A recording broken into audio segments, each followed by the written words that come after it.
जय गुरु जी, शुक्राना गुरु जी। सारी संगत को जय गुरु जी। ओम नमः शिवाय, शिव जी सदा सहाय। ओम नमः शिवाय, गुरु जी सदा सहाय। शिव पुराण श्री रुद्र संहिता चतुर्थ खंड का 11वां अध्याय। बाणासुर और दैत्य प्रलंब का वध। ब्रह्मा जी बोले, नारद, जब तारकासुर कुमार कार्तिकेय के द्वारा मारा गया तब यह देखकर सभी देवताओं, ऋषि मुनियों सहित जन साधारण में प्रसन्नता की लहर दौड़ गई। सभी खुश थे। सभी देवताओं ने मिलकर भक्ति भाव से कार्तिकेय की स्तुति की। तभी क्रौंच नामक एक पर्वत दुखी होकर कार्तिकेय के पास आया। वह क्रौंच बाणासुर नामक दैत्य द्वारा सताया गया था। वह कुमार के सामने हाथ जोड़कर खड़ा हो गया और भक्ति भाव से स्वामी कार्तिकेय की स्तुति करने लगा। तत्पश्चात बोला, हे प्रभु, बाणासुर मुझे बहुत कष्ट दे रहा है, आप उससे मेरी रक्षा कीजिए। तब कार्तिकेय ने पर्वतराज क्रौंच की स्तुति से प्रसन्न होकर क्रौंच को सांत्वना दी। जब पर्वतराज क्रौंच शांत हो गए तब कुमार कार्तिकेय ने उन्हें उनके दुखों और कष्टों से छुटकारा दिलाने हेतु भगवान शिव का स्मरण करके वहीं से अपनी अद्भुत शक्ति का परिचय देते हुए एक अनोखी शक्ति छोड़ी। इस शक्ति का प्रयोग कुमार कार्तिकेय ने उस दुष्ट राक्षस बाणासुर पर किया था। तब वह शक्ति दैत्यराज बाणासुर को भस्म करके शीघ्र ही कार्तिकेय के पास वापस लौट आई। यह शक्ति जब उनके पास वापस पहुंच गई तब वे क्रौंच से बोले, हे पर्वतराज क्रौंच, अब आपको बाणासुर नामक दैत्य से डरने की कोई आवश्यकता नहीं है। मैंने बाणासुर को मारकर तुम्हारी इस परेशानी को सदा सदा के लिए हल कर दिया है।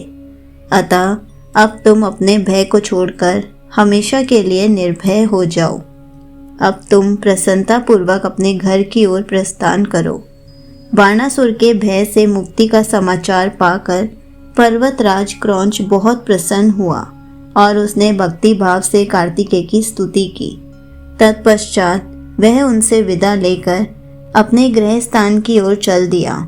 वहां पहुंचकर क्रौंच ने अपने स्वामी कार्तिकेय की प्रसन्नता के लिए भगवान शिव के 3 शिवलिंगों की स्थापना की।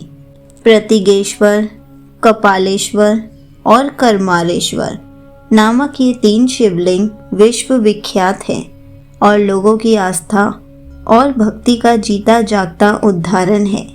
ये शिवलिंग सिद्धिदायक है और 16 महान ज्योतिर्लिंगों में सम्मिलित है। पर्वतराज क्रौंच के अपने स्थान पर वापस लौट जाने के उपरांत देवताओं के गुरु बृहस्पति ने कुमार कार्तिकेय से कहा कि कुमार, देवताओं द्वारा आपको शिव पार्वती की आज्ञा से यहाँ महाबली तारकासुर का वध करने के लिए लाया गया था। इस अभिष्ट कार्य की पूर्ति हो चुकी है, अतः अब आपको कैलाश पर्वत पर लौट जाना चाहिए। गुरु बृहस्पति की बात अभी पूरी भी नहीं हुई थी कि तभी प्रलंबासुर नामक दैत्य ने बहुत उपद्रव मचाना शुरू कर दिया और लोगों को कष्ट देना आरंभ कर दिया। तब शेष जी के पुत्र कुमुद दुखी अवस्था में कुमार कार्तिकेय के पास आए। वहां आकर कुमुद ने कार्तिकेय की स्तुति की और कहा, हे प्रभु, मैं आपकी शरण में आया हूँ। हे गिरिजा पुत्र, मुझे प्रलंबासुर की प्रताड़ना से मुक्ति दिलाइए।